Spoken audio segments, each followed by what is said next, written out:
Bismillahirrahmanirrahim. Assalamualaikum. This is the fourth lecture of General Science for class 9th. This lecture is the second part of chapter number 2, our life and chemistry. First, we have the recap of the previous lecture. In our previous lecture, we have discussed the importance of chemistry in our daily life, basic building elements found in human body, allotropy, carbon compounds, organic compounds. Now students, in today's lecture we will discuss some chemical reactions occurring in living creatures like photosynthesis, cellular respiration. We also discuss fertilizers, importance of water for living creatures, some important minerals and their agricultural and industrial importance.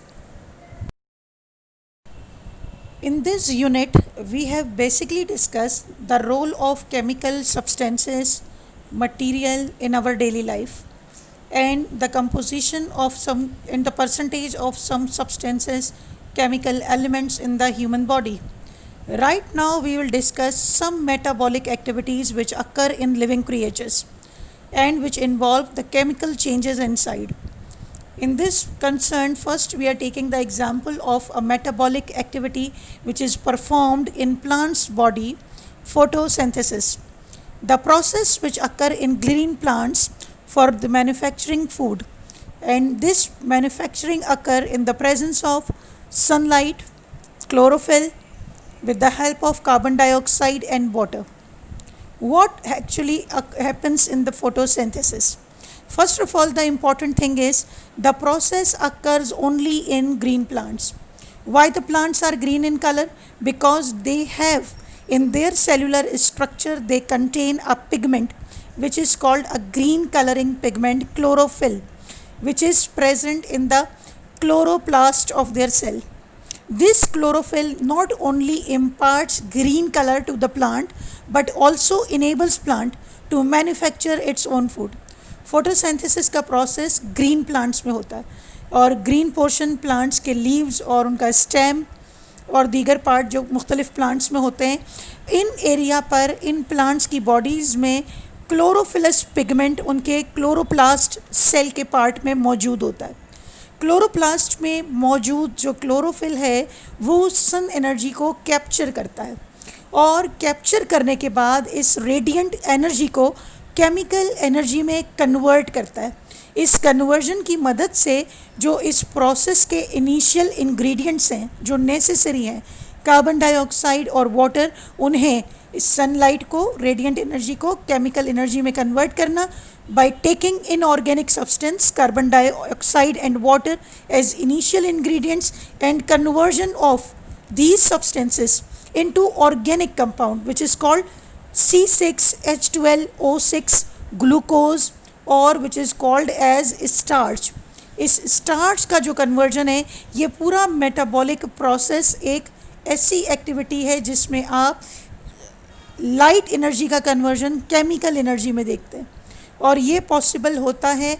This process is possible only during the day light. Here we will see the equation for the process of photosynthesis.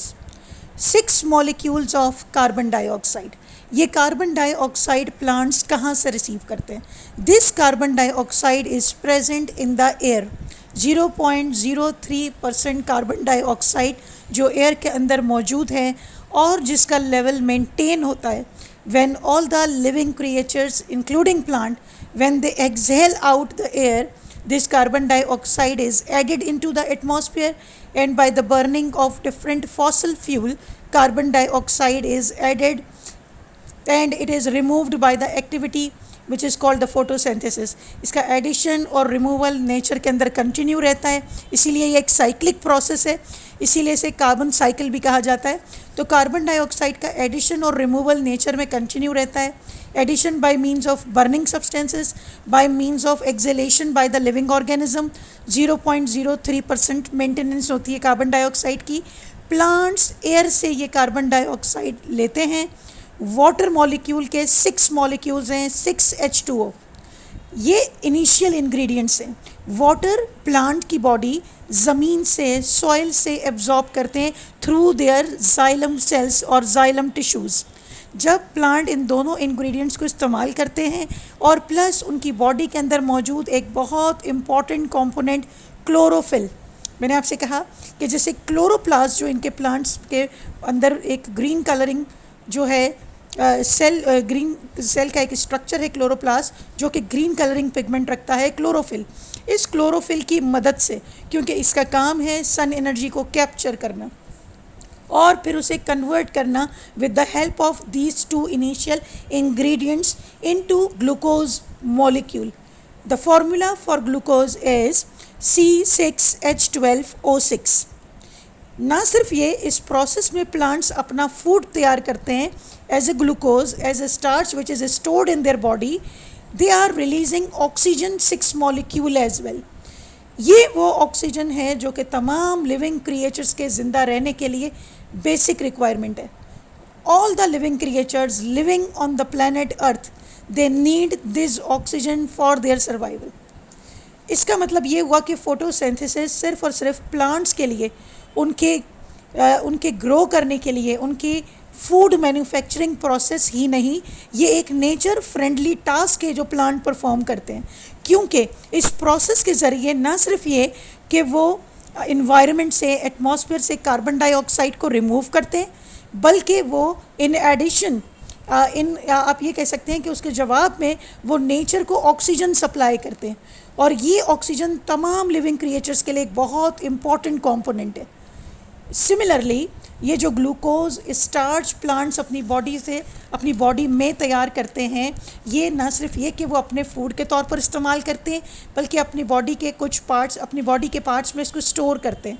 जब हम इस plants को utilise करते हैं as a food, तो हम अपना carbohydrates इनसे ड्राइव करते हैं। सिमिलरली, वो एनिमल्स जो प्लांट्स पर फीड करते हैं, when they eat plants, we are driving our carbohydrates from them. Plants जो ग्लूकोज तैयार करते हैं, ये ना सिर्फ ये कि इसका कुछ हिस्सा वो रेस्पायरेशन में इस्तेमाल करते हैं। जब रेस्पायरेशन के प्रोसेस में ये ग्लूकोज बर्न होता है और एनर्जी रिलीज़ करता है, जो कि प्लांट्स अपनी फर्दर एक्टिविटीज़ में इस्तेमाल करते हैं, ये ग्लूकोज इनकी बॉडी में कन्वर्ट होता है और कन्वर्ट होता है सेल्यूलोज में, एक ऐसा कंपाउंड जिसकी मदद से इनकी सेल वॉल फॉर्मेशन होती है। इसके अलावा this is also helpful in the making of protein because this glucose when combined with the compound nitrate जो कि प्लांट सॉइल से हासिल करते हैं, they are making amino acids जो कि बाद में एज अ प्रोटीन यूटिलाइज होता है। तो इस तरह ना सिर्फ ये कि फोटोसिंथेटिक एक्टिविटी प्लांट्स की अपनी बॉडी या अपने लिए एक लिविंग, आप ये कह सकते हैं कि एक ज़िंदा रहने के लिए एक मेटाबॉलिक एक्टिविटी है, बल्कि ये दूसरे लिविंग क्रिएचर्स, एनिमल्स और ह्यूमन बीइंग के लिए भी एक बहुत इंपॉर्टेंट एक्टिविटी है।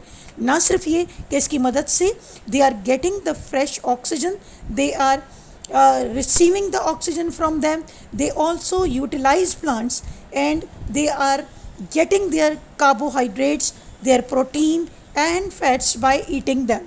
So this is how the necessity of carbon is also fulfilled by this activity.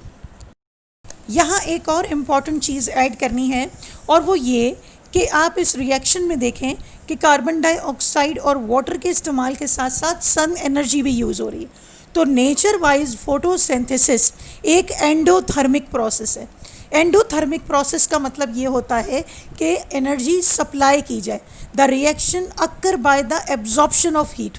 इस रिएक्शन की पॉसिबिलिटी सिर्फ सनलाइट की एनर्जी में मुमकिन है, इसीलिए नेचर में फोटोसिंथेसिस एक एंडोथर्मिक प्रोसेस है because it occurs by the absorption of energy, by receiving the supply of energy. Students, if you remember or if you know the nature of combustion burning process को कहा जाता है, जैसे कि wood, coal और natural gas की burning in the presence of oxygen. ये तमाम फ्यूलिंग प्रोडक्ट जब बर्न करते हैं, they release carbon dioxide and water और they are also releasing energy. Burning processes exothermic chemical changes होती हैं, यानी कि इन बर्निंग प्रोसेसेस में एनर्जी बाहर रिलीज होती है। बिल्कुल इसी तरह cellular respiration, the moving of air into and out of the lungs is normally called breathing. Breathing process हमारा एयर को अपनी बॉडी के अंदर लेना, जब हम सांस लेते हैं एयर का हमारी बॉडी में दाखिल होना और बाहर निकलना, इज कॉल्ड एक्सटर्नल रेस्पिरेशन और ब्रीदिंग। मगर जो प्रोसेस हमारे सेल्स के अंदर होता है, the process by which cell uses oxygen to release energy is called respiration. Cellular respiration is a type of oxidation. अभी कुछ देर पहले मैंने बर्निंग प्रोसेस का जिक्र किया, कंबस्शन का। सेल्यूलर रेस्पिरेशन जो है वो एक तरह से कंबस्शन ही की तरह का प्रोसेस है, क्योंकि इसमें भी फूड मॉलिक्यूल की बर्निंग होती है ऑक्सीजन की प्रेजेंस में, और जो बाई प्रोडक्ट्स होते हैं इसके वो भी कार्बन डाइऑक्साइड और वाटर होते हैं। मगर सेल्यूलर रेस्पिरेशन और कंबस्शन में जो फ़र्क है, कंबस्शन एक रैपिड प्रोसेस है, तेज़ी से अमल में आने वाला, जबकि cellular respiration step by step gradually और स्लोली होने वाला प्रोसेस है, जो हमारे बॉडी में सेल्स के अंदर होता है। और इसका दूसरा नाम ऑक्सीडेशन प्रोसेस भी है, क्योंकि फूड मॉलिक्यूल के साथ ऑक्सीजन का मिक्स होना help the food particles to burn and release energy, which is utilized by the organism for performing different activities. If you see the equation of cellular respiration, it is very clear that it is the reverse of photosynthesis.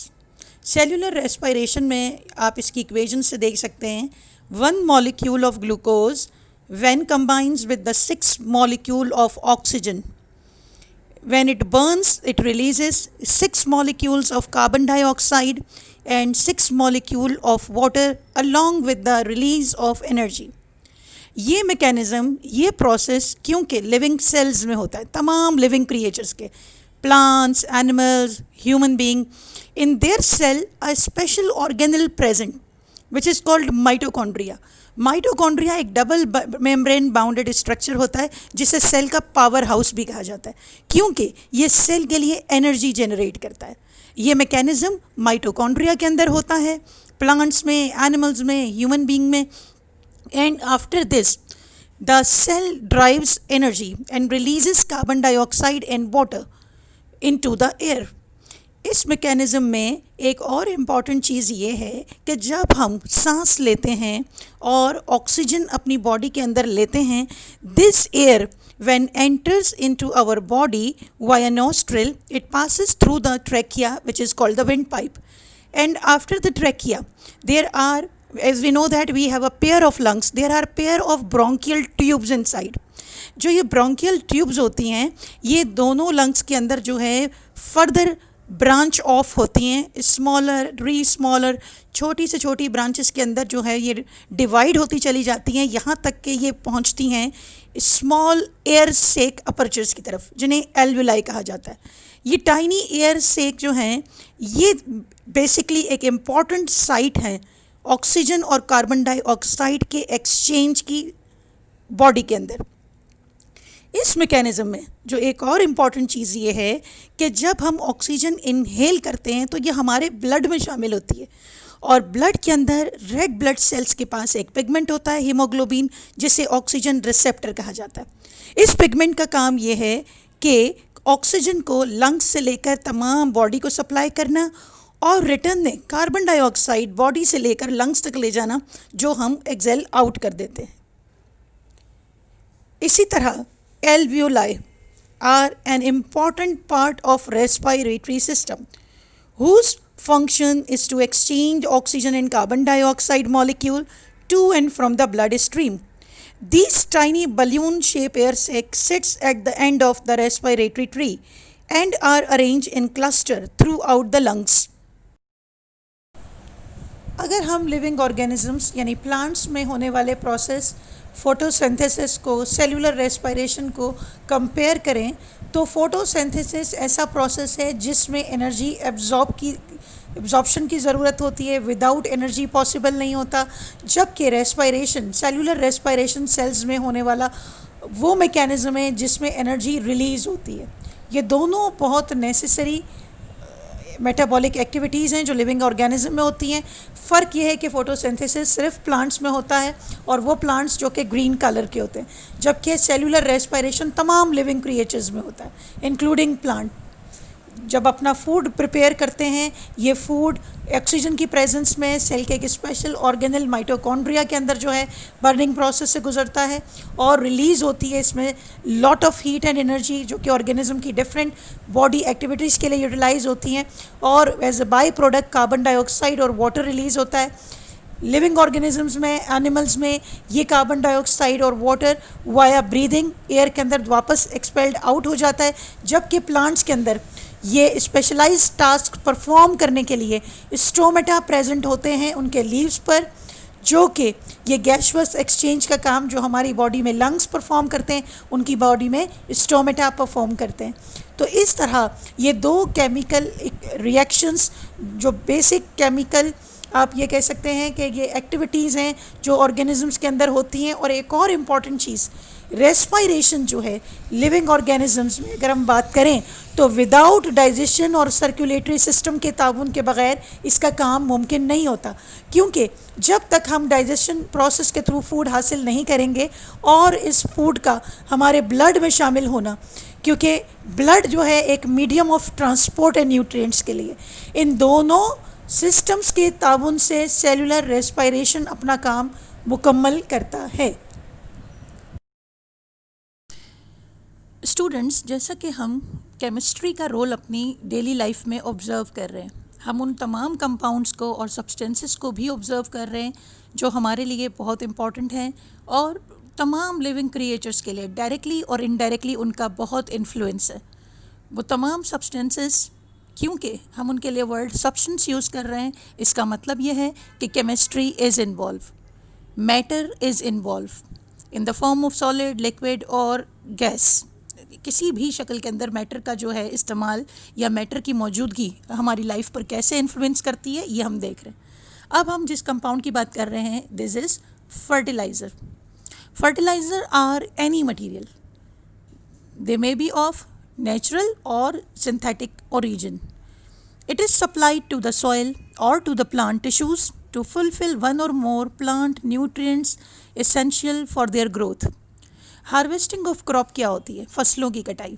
ये वो method है जो कि इंसान ने अपनी ज़रूरत के लिए डेफिनेटली अडॉप्ट करना है, और इस प्रोसेस की वजह से कुदरती तौर पर ज़मीन में मौजूद नाइट्रोजन जो है वो ख़त्म हो रहा है या ख़त्म हो सकता है। इस कमी को पूरा करने के लिए, इस लॉस को मेंटेन करने के लिए नाइट्रोजन का आर्टिफिशियल एडिशन भी किया जाता है, ताकि सॉइल के अंदर इस इम्पॉर्टेंट कंपोनेंट की कमी ना हो जो प्लांट्स की ग्रोथ और डेवलपमेंट के लिए एक बहुत इसेंशियल फैक्टर है। अगर प्लांट्स ग्रो करेंगे, क्योंकि प्लांट्स हमारे इकोसिस्टम में एक प्रोड्यूसर्स की हैसियत रखते हैं, प्रोड्यूसर्स यानी कि बेसिक रिक्वायरमेंट, प्रोड्यूसर्स से फूड चेन के अंदर और दूसरे ऑर्गेनिजम्स अटैच होते हैं।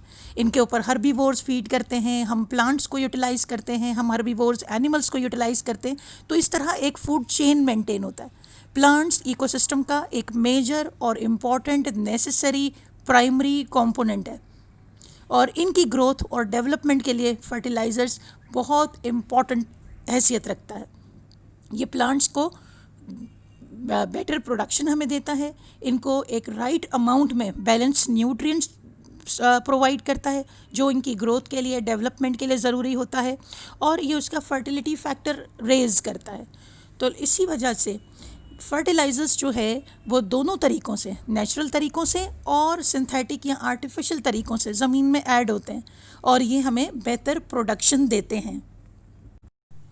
If we talk about artificial fertilizers, they are synthetic or man-made chemical compounds. They usually contain different ratio of nitrogen and other necessary elements. Students, if you remember, human body के अंदर basic building elements की हमने बात की थी, जिनमें carbon, hydrogen, oxygen और nitrogen मौजूद था, और नाइट्रोजन एक प्रोटीन बिल्डिंग एलिमेंट है, यानी कि ये हमारी प्रोटीन का जो कंपोनेंट हमारी बॉडी में है उसका एक इम्पॉर्टेंट फैक्टर है, उसके अंदर मौजूद एक इम्पॉर्टेंट एलिमेंट है। हम अपना नाइट्रोजन प्लांट्स यूटिलाइज़ करके और हर्बीवोर्स एनिमल्स को यूटिलाइज़ करके हासिल करते हैं। यानी कि प्रोटीन्स के लिए नाइट्रोजन का होना बहुत ज़रूरी है। आर्टिफिशियल फर्टिलाइज़र्स जब हम ज़मीन को देते हैं, ये कमर्शियल स्केल पर प्रिपेयर किए जाते हैं और इन्हें बनाते वक्त सबसे इम्पॉर्टेंट चीज़ जो जहन में रखी जाती है वो होती है ज़मीन की नेचर। हमेशा आर्टिफिशियल फर्टिलाइज़र का इस्तेमाल फार्मर्स सॉइल की कंडीशन को देखते हुए इस्तेमाल करते हैं। इनमें सबसे जो टॉप टाइप या सबसे ज़्यादा इम्पॉर्टेंट टाइप है वो कहलाती है NPK fertiliser. N stands for nitrogen, P for phosphorus and K for potassium. ये तीनों एलिमेंट्स मैक्रो न्यूट्रिएंट्स का काम करते हैं। मैक्रो का मतलब जैसे बेसिक बिल्डिंग एलिमेंट्स थे, ये मेजर एलिमेंट्स का काम करते हैं प्लांट्स के लिए, बहुत ज़रूरी होते हैं इनकी ग्रोथ के लिए। नाइट्रोजन फर्टिलाइजर्स जो हैं वो ग्रोथ और डेवलपमेंट के लिए इम्पॉर्टेंट हैं, प्लांट्स को विल्ट होने से बचाते हैं और इनके इस्तेमाल के लिए मुख्तलिफ़ किस्म के कमर्शियल स्केल पर जो है इसकी प्रिपरेशन की जाती है। यहाँ पर एक स्केल मौजूद है जो आर्टिफिशियल फर्टिलाइजर्स में नाइट्रोजन की प्रेजेंस या रेशियो शो करता है। इसमें सबसे टॉप मोस्ट टाइप होती है यूरिया, जिसमें 46% नाइट्रोजन मौजूद होता है। अमोनियम नाइट्रेट एक और आर्टिफिशियल कंपाउंड है जिसमें 35% नाइट्रोजन होता है। अमोनियम सल्फेट में 21%, नाइट्रोफॉस्फेट में 20%, अमोनियम हाइड्रोजन फॉस्फेट में 16% और अमोनियम फॉस्फेट 11% नाइट्रोजन जो है वो प्रोड्यूस करता है। इसके अलावा पी जो सेकंड एलिमेंट है ये प्लांट्स को डिजीज़ रेजिस्टेंट बनाता है, उनको वेदर रेजिस्टेंट बनाता है, उनकी स्ट्रेंथ को इंक्रीज़ करता है। और जो के पोटेशियम एलिमेंट है ये प्लांट्स के अंदर वाटर लॉस को रिड्यूस करता है, to keep them from wilting, helps them to keep safe from wilting. और इसके अलावा उनका फोटोसिंथेसिस रेट इन्हांस करता है और फ्रूट फॉर्मेशन में मदद देता है। तो ओवरऑल अगर आप फर्टिलाइज़र्स का रोल देखें, आर्टिफिशियल फर्टिलाइज़र्स का एडिशन देखें, तो they not only provide nitrogen और other necessary nutrients to the soil, they are very important for their growth and they play a major role in their development. Life supporting compound. Water. Life is not possible without water. Water is a basic need of all living creatures on earth. It is important in maintaining vital processes necessary to life. Water has the property to dissolve many things than other liquids. It is called as a universal solvent. अब हम water की बात करते हैं। एक essential life के लिए life supporting component है। हम इसकी ज़रूरत कैसे पूरी करते हैं? We drink water. By drinking we get water in our body. Human body की अगर हम बात करें तो 65% ह्यूमन बॉडी का वेट वाटर की वजह से होता है, जो ऑक्सीजन और हाइड्रोजन मिलकर ये कंपाउंड फॉर्म करते हैं।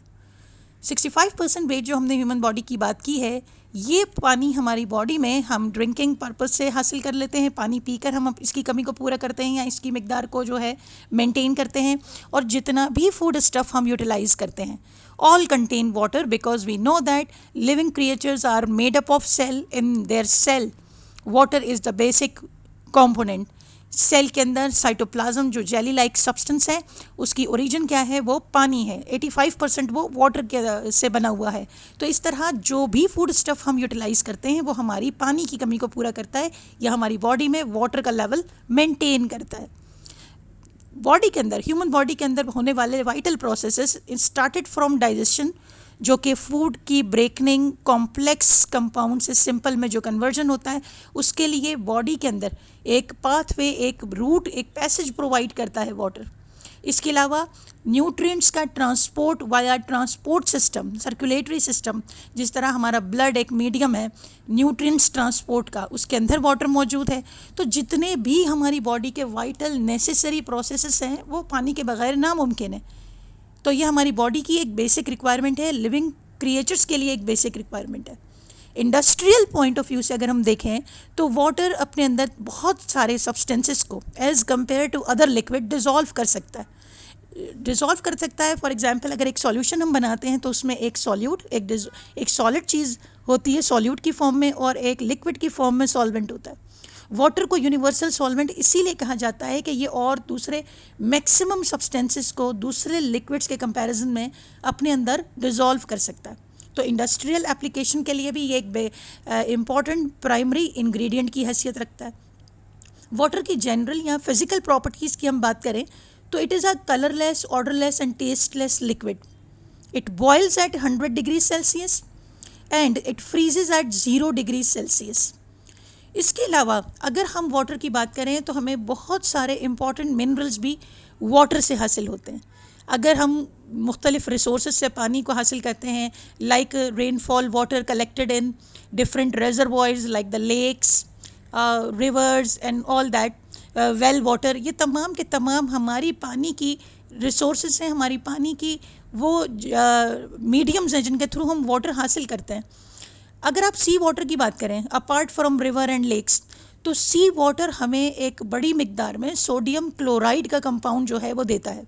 इसके अलावा भी पानी के अंदर मुख्तलिफ़ किस्म की मिनरल्स और सॉल्ट्स मौजूद होती हैं, जैसे कि मैग्नीशियम क्लोराइड हमें वाटर से मिलता है, मैग्नीशियम ब्रोमाइड हमें वाटर से मिलता है, और इसके अलावा और ऐसे बहुत सारे मिनरल्स जिनकी बहुत वैल्यू है हमें पानी ही की मदद से मिलते हैं. पानी के अंदर स्मॉलर क्वांटिटी के अंदर आयोडीन भी मौजूद होता है नेचुरल वाटर के अंदर, और आयोडीन वो मिनरल है जो हमें प्रिवेंट करता है हमारी बॉडी में ग्वाइटर से, enlargement of neck. Thyroid gland की एक बीमारी है जिसे रोकने में आयोडीन की बहुत ज़रूरत होती है बॉडी को, और आयोडीन की डेफिशिएंसी वाटर भी किसी हद तक हमारी बॉडी में फुलफ़िल करता है. वाटर इसके अलावा फ्लोरीन या फ्लोराइड प्रोड्यूस करता है जो हमें टूथ डिके या दांतों की बीमारियों से महफूज रखता है. इसके अलावा वाटर में कुछ डिज़ोल्व गैसेस भी मौजूद होती हैं. तो वाटर एक ऐसा यूनिक कंपोनेंट है जो कि तमाम लिविंग क्रिएचर्स के लिए एक बेसिक नीड है और एक बेसिक रिक्वायरमेंट है. इस डायग्राम की मदद से हम एक जनरल फिनोमेना देखना चाहेंगे या स्टडी करेंगे. सबसे पहले ये जो स्ट्रक्चर है, structure of solid molecules. Solid molecules को जब हम हीट करते हैं तो on heating it is converted into liquid form. Solid में अगर आप मॉलिक्यूल्स की अरेंजमेंट देखें तो मॉलिक्यूल सॉलिड के एक दूसरे के साथ टाइटली पैक होते हैं, they are strongly bound together. लेकिन जब हम इनको हीट करते हैं तो इनकी काइनेटिक एनर्जी मॉलिक्यूल्स की बढ़ जाती है और इनके दरमियान गैप आ जाता है और ये एक्सपेंड हो जाता है और लिक्विड की शक्ल इख्तियार करता है. ये एक जनरल फिनोमेना है, एक नेचुरल फिनोमेना है जो तमाम सब्सटेंसेस पर सेम अप्लाई होता है. When substances are heated they expand and when the substances are allowed to cool they contract. ये एक जनरल फिनोमेना है जो तमाम सब्सटेंसेस पर सेम अप्लाई होता है.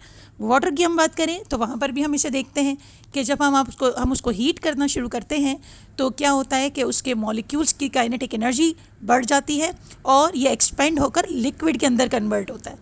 अब इस डायग्राम की यहाँ पर क्या ज़रूरत थी या हमने इसको यहाँ पर क्यों ऐड किया, इसका रीज़न आपको नेक्स्ट स्लाइड पर मिलेगा जब हम वाटर का एक बिल्कुल डिफरेंट और एक पिक्यूलियर, एक एबनॉर्मल बिहेवियर डिस्कस करने जा रहे हैं. जी हाँ, एबनॉर्मल भी कह सकते हैं, यूनिक भी कह सकते हैं और पिक्यूलियर बिहेवियर भी कह सकते हैं, जिसे कहा जाता है anomalous behaviour of water.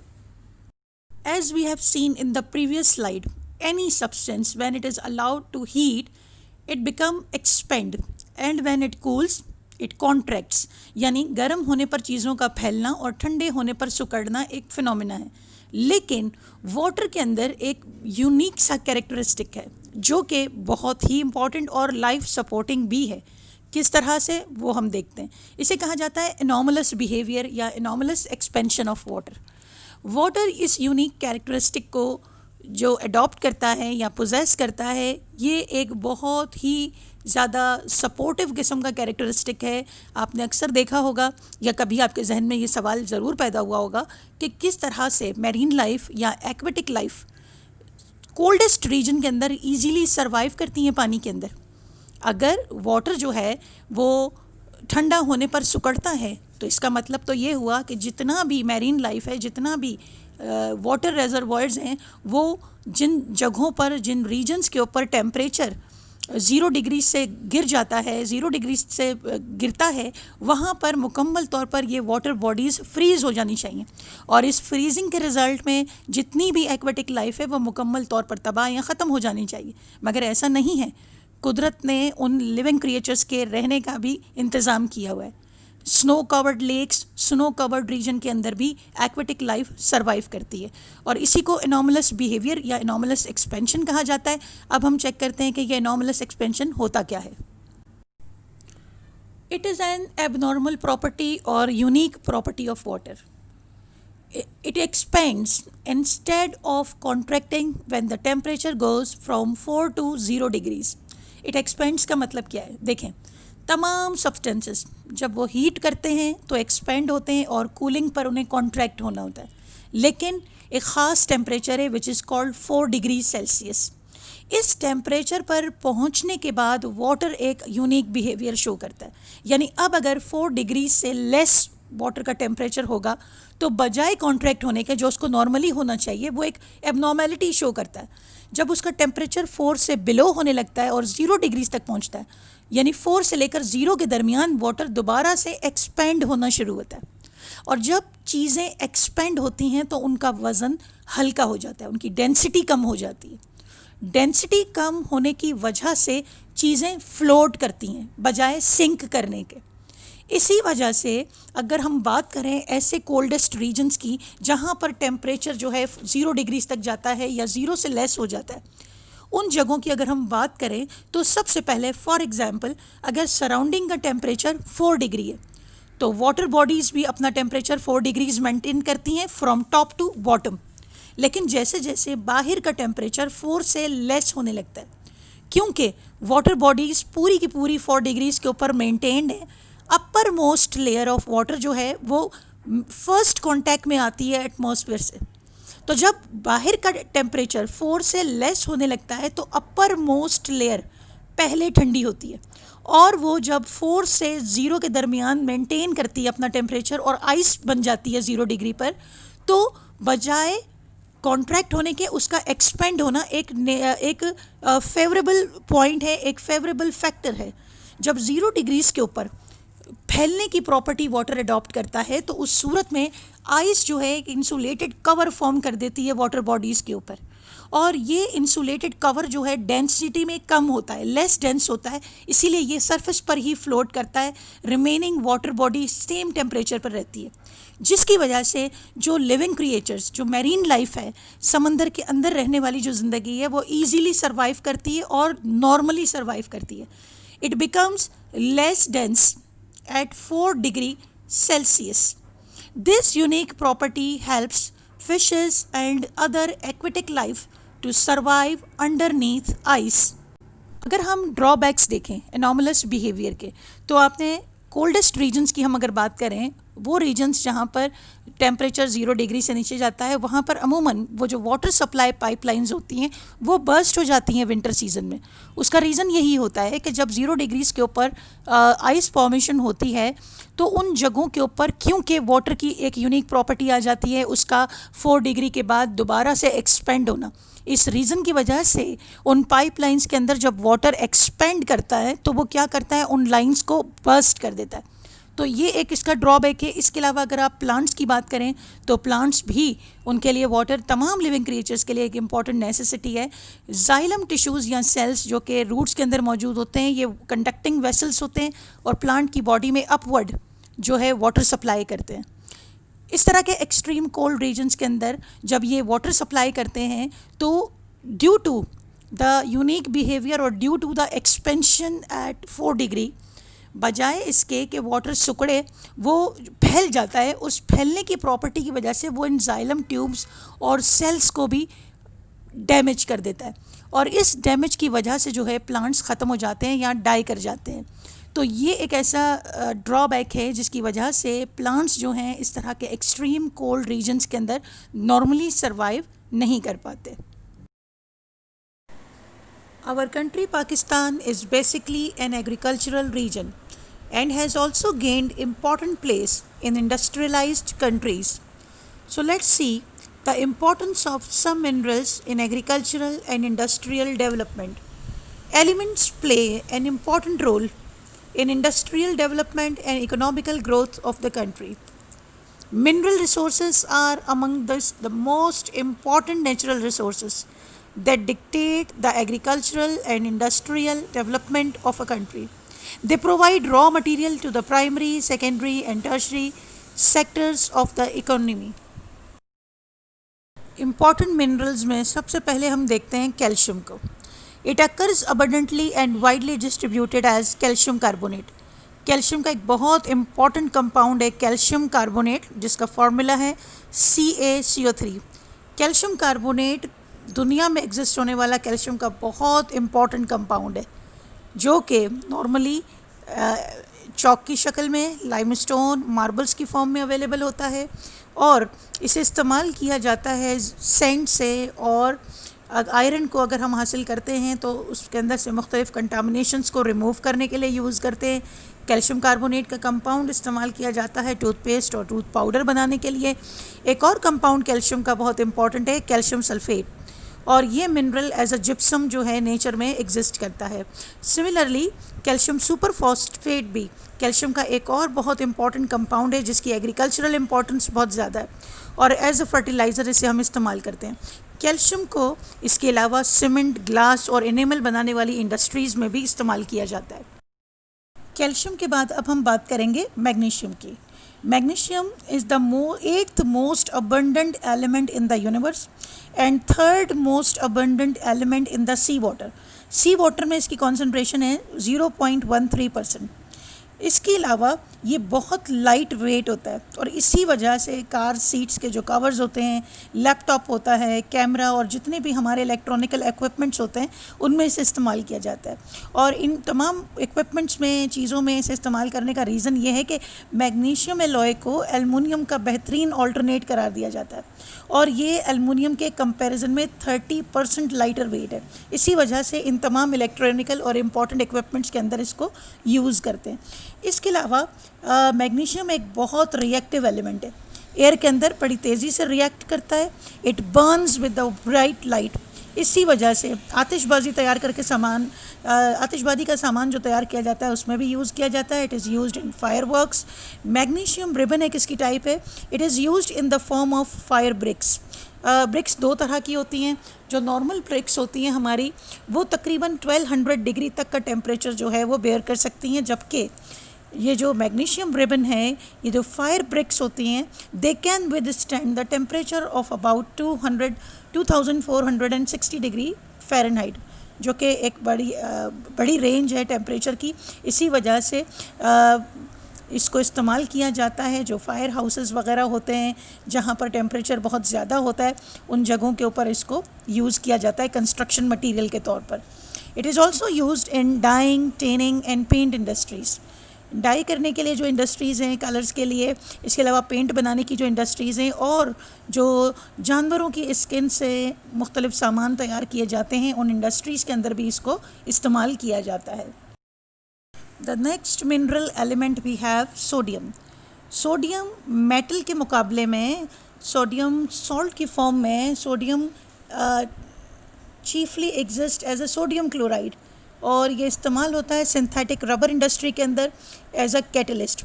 Catalyst ऐसे सब्सटेंस को कहा जाता है जो किसी भी रिएक्शन के अंदर हिस्सा लेते हुए उस रिएक्शन के रेट को तेज़ करते हैं, जबकि ख़ुद इस्तेमाल नहीं होते। Similarly sodium is also use in the manufacture of sodamide and sodium cyanide. What is sodium cyanide? Sodium cyanide एक ऐसा कंपाउंड है जो कि इस्तेमाल होता है मेटल्स को उनके ओर से अलग करने के लिए। स्पेशली गोल्ड को जब एक्सट्रैक्ट आउट किया जाता है तो ये इस्तेमाल होता है गोल्ड को उनके ओर से सेपरेट करने के लिए। इसके अलावा सोडियम के और भी बहुत सारे इंपॉर्टेंट कंपाउंड्स हैं। हम कुछ कंपाउंड्स को देखते हैं, जैसे कि sodium nitrate. It is used mainly in the production of nitric acid. Nitric acid की प्रोडक्शन में भी इस्तेमाल होता है और ये it is a good fertiliser. Fertiliser के तौर पर सोडियम नाइट्रेट यूज़ होता है। It is use to increase the fertility of the soil. उसके बाद हमारे पास आता है सोडियम बाइकार्बोनेट। जब इसे टार्ट्रिक एसिड के साथ मिक्स कर दिया जाए तो it is called as the baking powder, और बेकिंग प्रोडक्ट्स की एक बहुत इंपॉर्टेंट इंग्रेडिएंट है, हमारे किचन का एक बहुत इंपॉर्टेंट कंपोनेंट है बेकिंग पाउडर। इसकी एक और फॉर्म है सोडियम की, सोडियम थायोसल्फेट, और ये हाइपो के नाम से यूज़ होता है। और इसका फंक्शन क्या होता है? It is used for the developing and painting of photographic films. Sodium carbonate sodium का एक और बहुत कॉमनली एग्जिस्टिंग कंपाउंड है और सोडियम कार्बोनेट को वॉशिंग सोडा भी कहा जाता है। It is used in the manufacturing of soap, glass and paper industries, as well as it is also very important compound. It has many applications from the industrial point of view. Sodium hydroxide, जो कि commonly हम उसे caustic soda कहते हैं, ये बहुत ही ज़्यादा इस्तेमाल होता है सोप इंडस्ट्री में, पेपर में, आर्टिफिशियल सिल्क बनाने में। इसके अलावा इसकी बहुत इंपॉर्टेंट एप्लीकेशन है, प्यूरिफिकेशन पर्पस के लिए यूज़ करते हैं। इसे यूज़ किया जाता है पेट्रोलियम की प्यूरिफिकेशन के लिए, और इसके अलावा जो वेजिटेबल ऑयल, हमारे नॉर्मल कुकिंग ऑयल होते हैं, उनके प्यूरिफिकेशन पर्पस में भी सोडियम हाइड्रोक्साइड को यूज़ किया जाता है। और ये बड़ा डेलिकेट होता है इसका यूज़, इसे बहुत एहतियात से इस्तेमाल किया जाता है। फॉस्फोरस हमारे पास एक और मिनरल है, और ये फॉस्फोरस की दो टाइप्स यहाँ पर हम डिस्कस करेंगे। एक तो है येलो फॉस्फोरस, जो कि फायर बॉम्ब और स्मोक स्क्रीन के तौर पर वॉर में या किसी हुजूम को मुंतशिर करने के लिए जो धुआं इस्तेमाल किया जाता है, एक तरह से डिफेंसिव वेपन के तौर पर वॉर वगैरह में दुश्मन को मुंतशिर करने के लिए जो स्मोक स्क्रीन यूज़ की जाती है, उसमें इसकी जो टाइप होती है वो येलो फॉस्फोरस यूज़ होता है बनाने के लिए। रेट्स किलिंग टैबलेट्स जो होते हैं, चूहा मार जो दवाएं होती हैं, उनके अंदर जो है वाइट फॉस्फोरस यूज़ किया जाता है। इसके अलावा फॉस्फोरस एसिड जो है एक बहुत इम्पॉर्टेंट कंपाउंड है, मुख्तलिफ़ दवाओं के इस्तेमाल में यूज़ होता है। फॉस्फोरस की एज ए एलिमेंट इम्पॉर्टेंस है सॉइल फर्टिलिटी के लिए। जो आर्टिफिशियल फर्टिलाइज़र्स बनाए जाते हैं कमर्शियल स्केल पर, उनमें इसे इस्तेमाल किया जाता है। इसके अलावा वाटर सॉफ्टनिंग पर्पस के लिए इसे यूज़ करते हैं, वॉशिंग पाउडर, बेकिंग पाउडर वगैरह बनाने के लिए, और डाइटरी सप्लीमेंट्स जो तैयार किए जाते हैं उनमें भी फॉस्फोरस एक बहुत इम्पॉर्टेंट एलिमेंट है। इसका कंपाउंड फॉस्फेट जो है वो इन पर्पसेस के लिए यूज़ किया जाता है। Now we have iron. It is a metal of immense importance and has great effect upon the development of a country. The industrial importance of iron is dependent on the type of iron, and there are three main types of iron: cast iron, wrought iron and steel. अगर हम iron की बात करें तो पाकिस्तान के अंदर iron production या steel production house जो है वो कराची में, सिंध प्रोविंस में कराची में PSM के नाम से एग्जिस्ट करता है, which is called a huge plant और a foundry for the production of iron and steel, Pakistan steel mill. और ये तकरीबन 1.1 से 5 मिलियन टन आयरन और स्टील प्रोड्यूस करता है। यहाँ पर कार्बन और आयरन को मिलाकर और जो है स्टील तैयार किया जाता है एक स्पेसिफिक किस्म के रेशियो के अंदर। टाइप्स ऑफ आयरन, सबसे पहले हम देखेंगे कास्ट आयरन। इसे कहा जाता है कि ये आयरन की एक इम्प्योर फॉर्म है, क्योंकि इसके अंदर इम्प्योरिटीज़ की फॉर्म में कार्बन 1.5 से 4.5% होता है, और स्मॉलर क्वांटिटी में इसके अंदर सिलिकॉन, फास्फोरस और सल्फ़र भी होते हैं। इसे आप वेल्ड नहीं कर सकते, इसीलिए इसको यूज़ किया जाता है मैन्युफैक्चरिंग प्लांट्स में, मशीन्स के लिए, स्टोव्स बनाने के लिए, हॉट वाटर पाइप्स जो होते हैं उन्हें बनाने के लिए यूज़ करते हैं।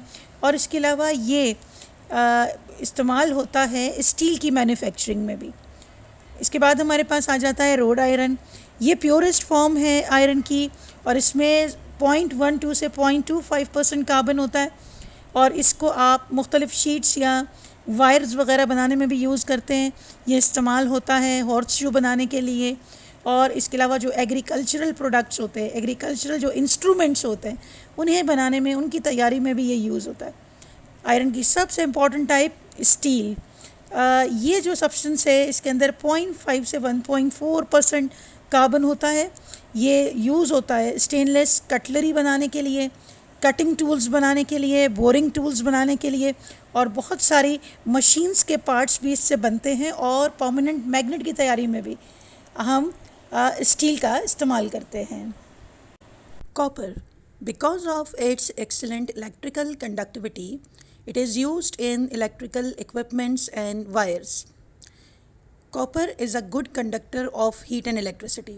Like other metals, copper की ये प्रॉपर्टी है, और ये सबसे ज़्यादा जो है पसंद किया जाने वाला मेटल है, जो कि इलेक्ट्रिकल कंडक्टिविटी के लिहाज से, because it can withstand high range of temperature, so it is the most suitable element when we are using it in the electrical equipments and in the making of electrical wires. It is used as a roofing material in water piping and many other applications in building industry.